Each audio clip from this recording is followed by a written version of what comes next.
ಈ ಒಂದು ಹೋರಾಟವನ್ನು ಉದ್ದೇಶಿಸಿ ನಿಮ್ಮೆಲ್ಲರ ನಾಯಕರಂತ ಶಿವರಾಜ್ ಸಜ್ಜನ್ ಸಾಹೇಬರು ಒಂದು ನಾಲ್ಕು ಮಾತಾಡ್ಕೊಂಡು ಸಹಿಸದೇ ಇರುವಂತಹ ಕಾಂಗ್ರೆಸ್ಸಿಗರು ಇರ್ಬೋದು, ತೃಣಮೂಲ ಕಾಂಗ್ರೆಸ್ನವರು ಇರ್ಬೋದು, DMK ಅವರು ಇರ್ಬೋದು, ಆಮ್ ಆದ್ಮಿ ಇರ್ಬೋದು, ಸಮಾಜ ಪಕ್ಷವಿರ್ಬೋದು, ಇವರೆಲ್ಲ ಇವತ್ತು ನರೇಂದ್ರ ಮೋದಿ ಅವರ ಮತಾಕಿ ರಾಷ್ಟ್ರ ವಿರೋಧಿ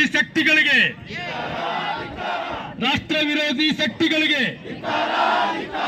ರಾಷ್ಟ್ರದ ಅಭಿವೃದ್ಧಿಯನ್ನು ಸಹಿಸಲಾರದ ದುಷ್ಟ ಶಕ್ತಿಗಳಿಗೆ ನರೇಂದ್ರ ಮೋದಿ ಅವರಿಗೆ ಭಾರತ್ ಮಾತಾ ಕಿ